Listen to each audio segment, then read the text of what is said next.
At the outset of the Anglo-Zulu War, the British governor of Cape Colony and High Commissioner for Native Affairs in South Africa, Sir Henry Edward Bartle Frere, and his military commander, General Chelmsford, had formulated their plan for the invasion of Zululand.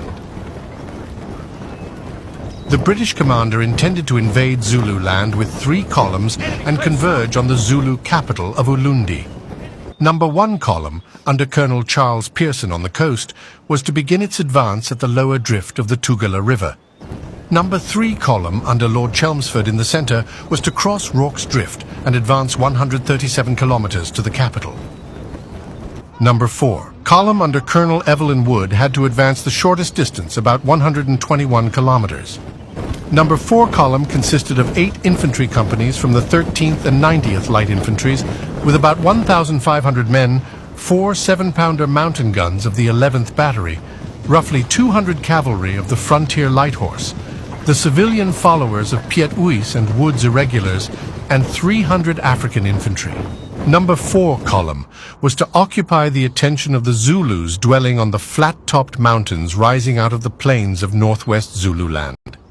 The distance of these Zulus from the capital, Ulundi, gave them a degree of independence from Cetshwayo, enabling the chiefs to withhold their warriors for local defense rather than contributing to the main Zulu army. Chelmsford required these Zulus to be distracted so that they would not interfere with the operations of Number 3 column during its advance to Isandlwana and onto Ulundi.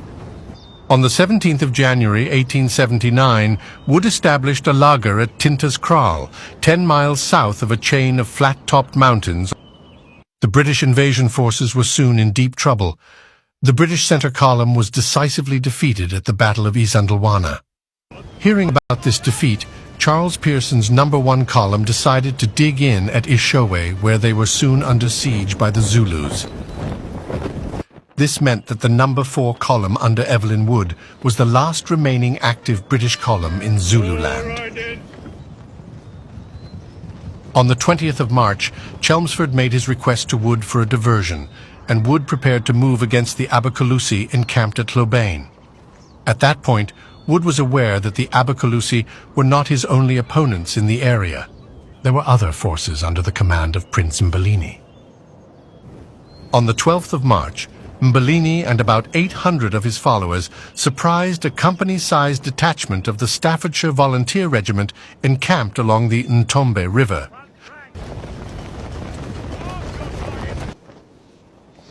Open fire!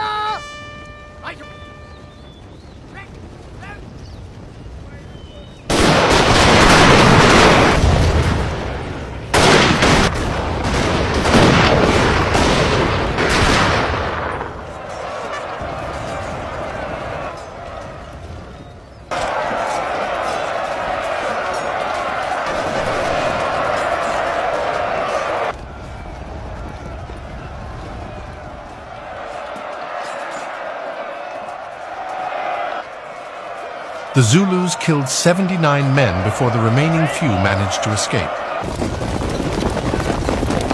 Afterwards, Mbeleni withdrew, taking with him most of the supplies and ammunition he found, and joined the Abacalusi at Hlobane. Even with Mbeleni's troops, the estimated total of 1,500 warriors on Hlobane was hardly sufficient to threaten Wood's camp, but their raiding and stealing cattle near the Zulu-Natal border was a considerable nuisance, and drew strength from Wood's defensive position. Wood realized that there could be no peace to the northwest of Zululand until the Abacalusi was subdued. Mbeleni boasted of his success at the Ntombe River, but at the same time, he urgently requested that Zulu reinforcements be sent to Hlobane. Recognizing Wood's column as the greatest remaining British threat in his territory, Cetshwayo was willing to oblige.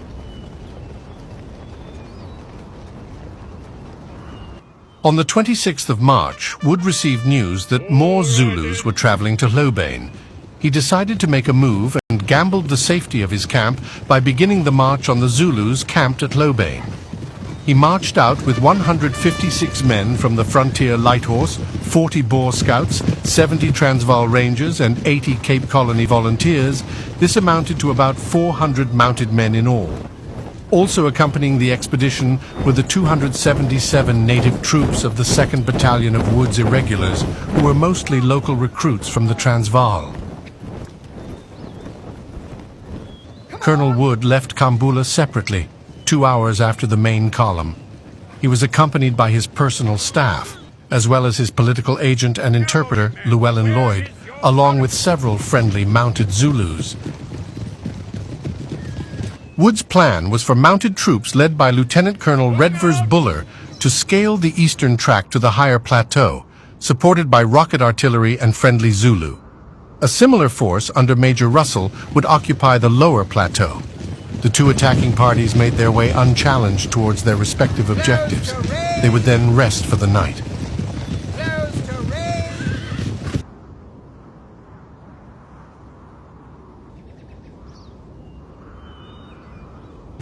On the 28th of March, Buller's force commenced their ascent of the difficult slope.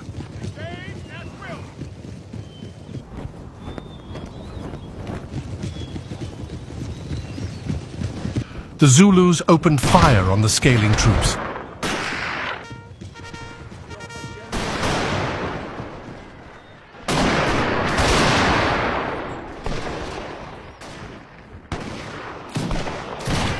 Two officers of the Frontier Light Horse fell dead. 2 troopers also fell to the fire.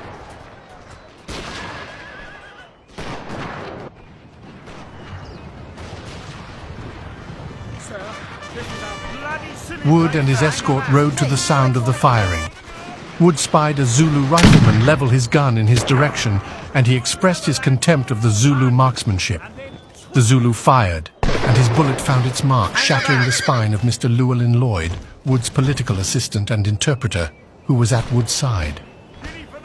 Again, a Zulu fired at Wood. This shot hit his mount. A gasp went up from his men, fearing their commander was wounded. Wood shouted a reassurance that he was not hit, and picking himself up, he made his way downhill to the troops' position. Wood ordered Lieutenant Colonel Weatherly to assault the position from where the fire was coming. Weatherly, in turn, addressed his men, ordering them forward. However, many men refused to attack, thinking it was hopeless to charge at the current Zulu position. Captain Campbell was horrified. This was tantamount to mutiny, if not cowardice. Campbell, along with some of his men, then advanced towards the Zulu position.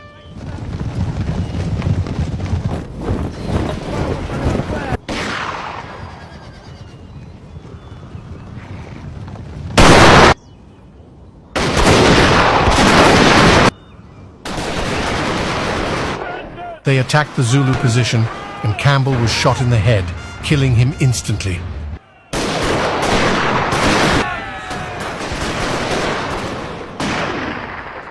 The other men managed to kill a few Zulu warriors and sent the rest retreating up the mountain. Defenders! Fire at will! At this point, Wood was made aware of something terrible. Wood stared at the sight that confronted him on the plain below Hlobane. He could not believe what he was seeing. Approaching from the southeast was a Zulu impi numbering in the region of 20,000 men. Wood could see that they would block Buller's retreat from the upper plateau and then trap Russell. Even if Wood withdrew both groups, they would have to make a rapid retreat to Kambula to get there before the Zulu.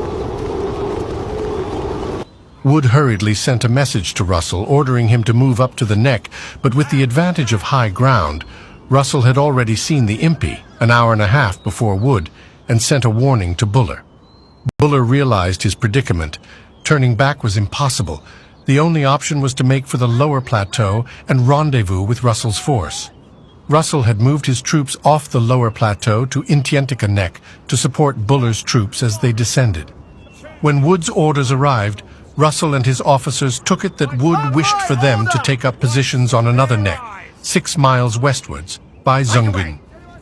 Leaving a small number of troops, Russell's force departed in that direction, leaving Buller alone at Hlobane. Buller had sent Captain Barton in the same direction earlier in the day to bury the bodies of the British dead. Knowing that Barton would be killed by this impi if he didn't move quickly, Buller sent him a message. The message reached Barton, but sadly it was misconstrued, and Barton unwittingly led the pitifully small force straight into